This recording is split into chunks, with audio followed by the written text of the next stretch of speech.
Yo,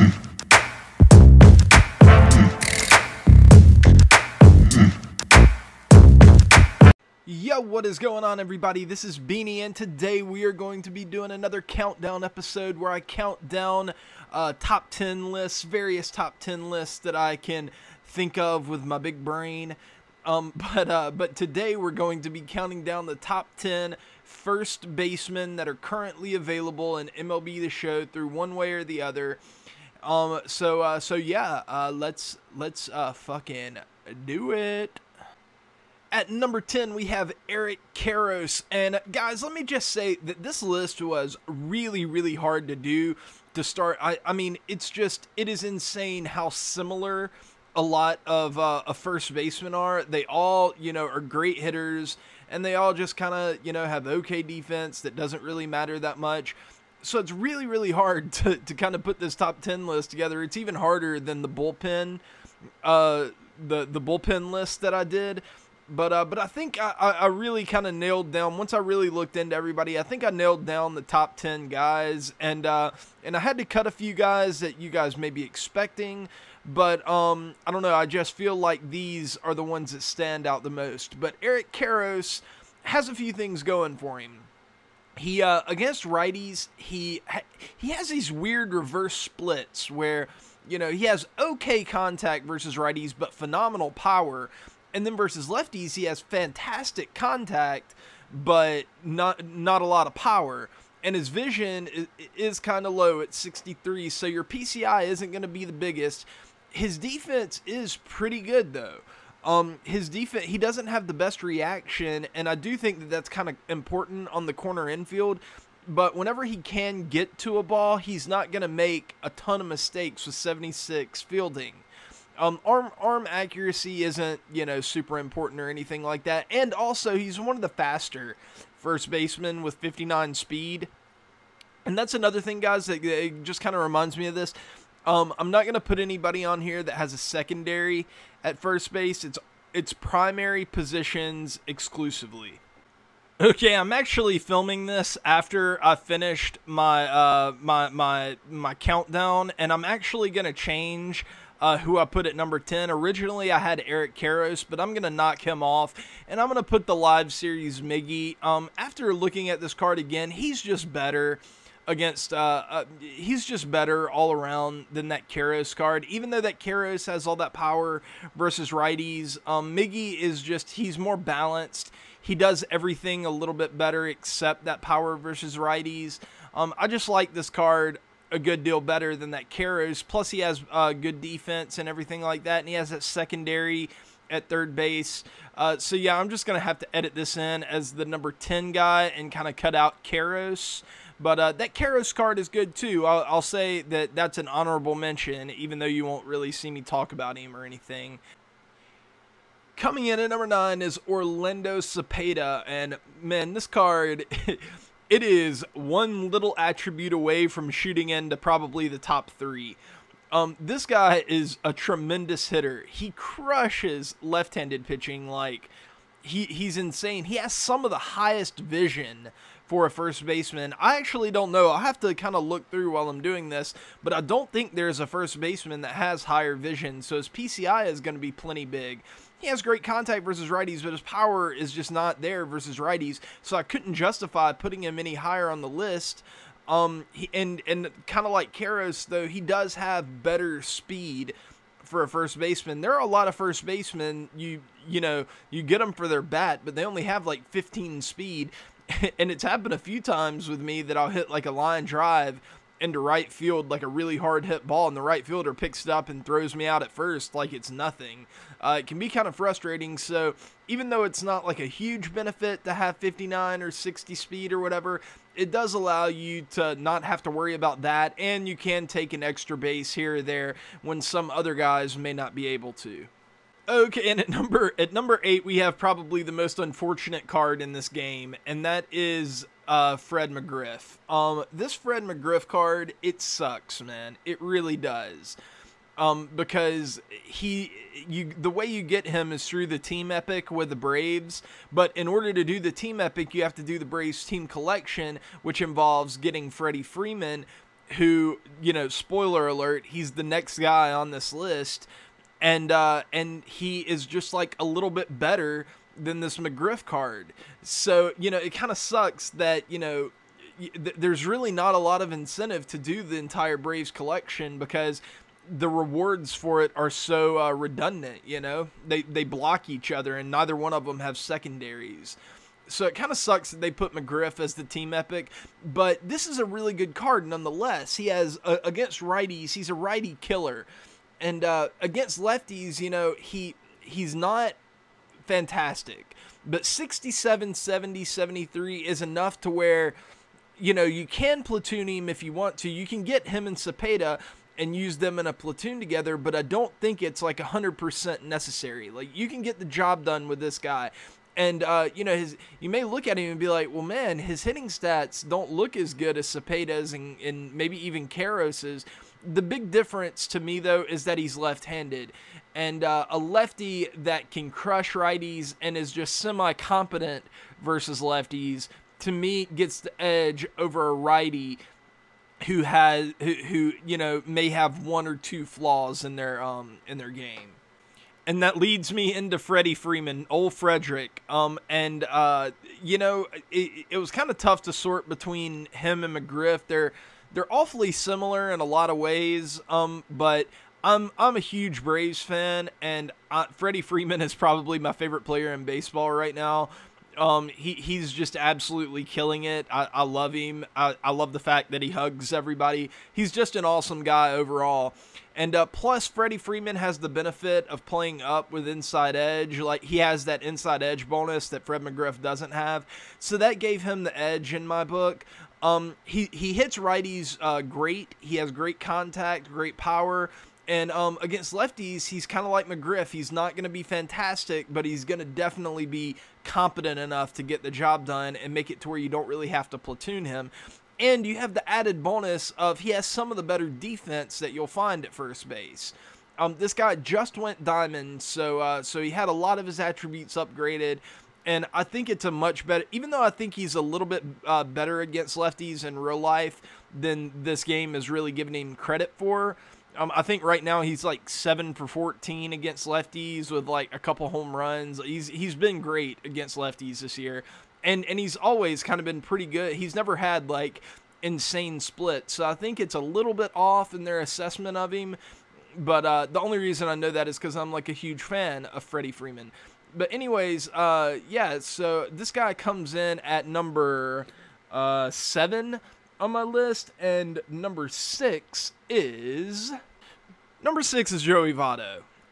And man, I tried everything in my power to put Freddie Freeman over him in this game because I love Freddie Freeman that much. But there's really just no way to do it unless you really, really, really value contact and power versus righties. And even then, Freddie is just like marginally better. But this Votto is significantly better against lefties. He has one less power versus lefties, but he has like 13 more contact, and he has a little bit better vision. Defensively, he's a little bit better. Just all around. Plus, he has that 99 discipline, so it's easier to check swing. So just overall, he's just a little bit better than Freeman. So yeah, that got him to number 6 on my list.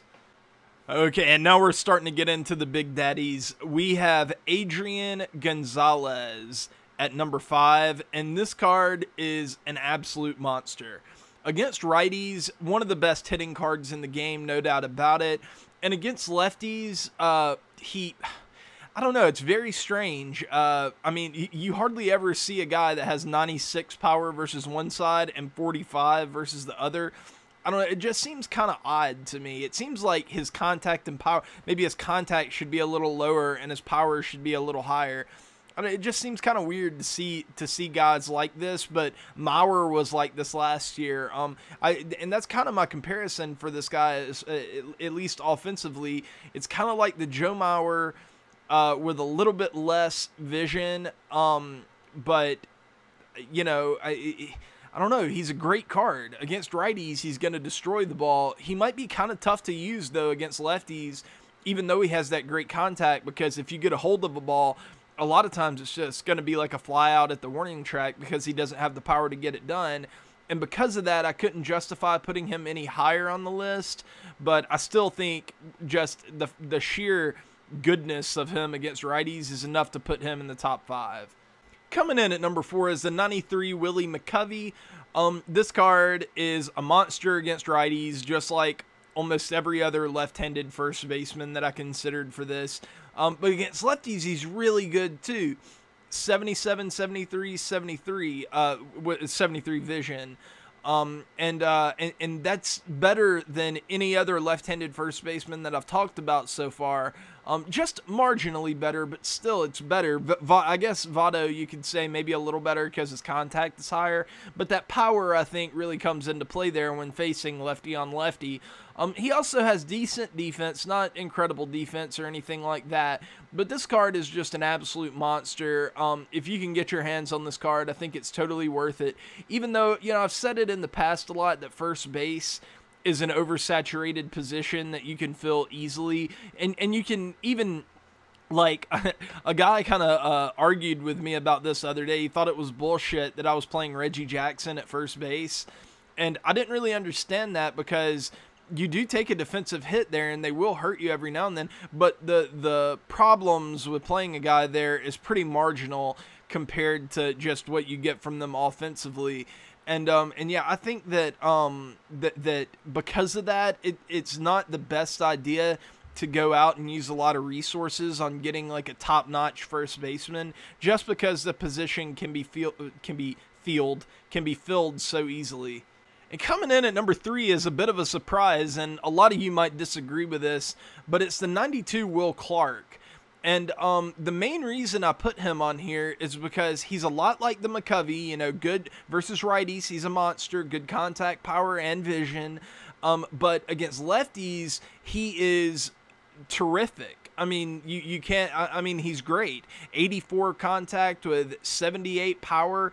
That's terrific right now. I mean, he's great. He's never going to be a hole in your lineup no matter what. Even if they bring in Chapman, you have a chance with 84 contact and 78 power. So because of that, I just had to give him the slight edge over Mr. Willie McCovey. Okay, this next one might be a little bit controversial because he isn't technically available yet, but there have been a lot of people who have already done what is required to earn him. So I decided to go ahead and put him on the list, but it's the 97 Paul Goldschmidt. He's an absolute beast versus righties and lefties. He has good defense. I think he's the fastest first baseman that I considered for this list. He's just a beast in every single way. I'm excited to get him. I don't know if I'm going to keep him or sell him just because, like I said, first base can be so oversaturated at sometimes, but this guy is just a monster. So really, you know, if you don't have the capabilities of getting to the World Series and getting this card, I definitely wouldn't begrudge you going out and buying him from somebody who did, because this card is just an absolute monster. And the number 1 first baseman, like there was ever any doubt about it, right now is definitely the 98 Jason Giambi. In my mind, there's no doubt about it. This guy is like Ted Williams at first base, honestly. Versus righties, he's almost perfect. He has that 79 vision to go along with it, so his PCI is going to be plenty big enough. He has, and against lefties, and that a lot of times that's like the big determining factor is, okay, they always hit righties really well, but how do they do against lefties? And Jason Giambi is the best one. At 94 contact with 71 power. You know, it's pretty close to Votto, but it's just like marginally better than what Votto does against lefties. It's a little bit more contact, a little bit more power. His vision is a little bit better. He still has that 99 discipline. And against righties, he is significantly better. He's like plus 10 and everything.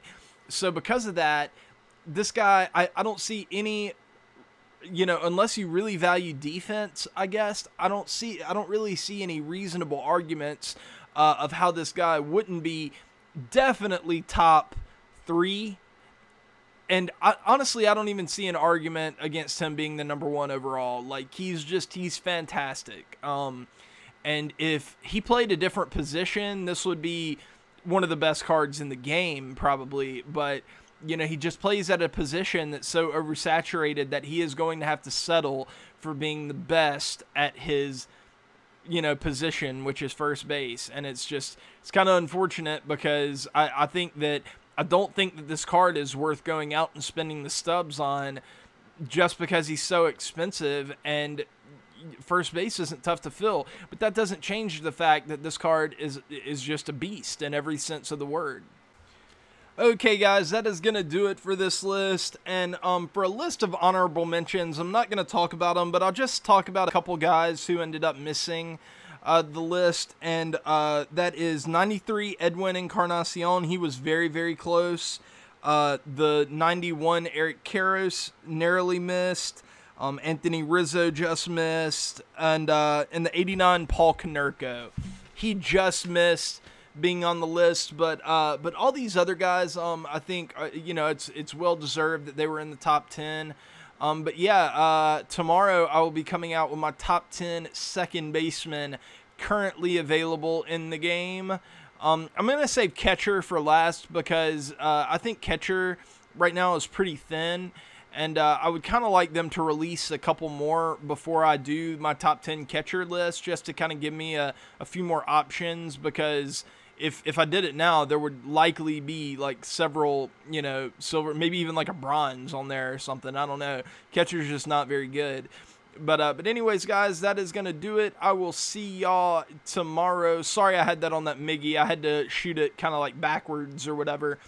Anyways, guys, I will see y'all later. Peace.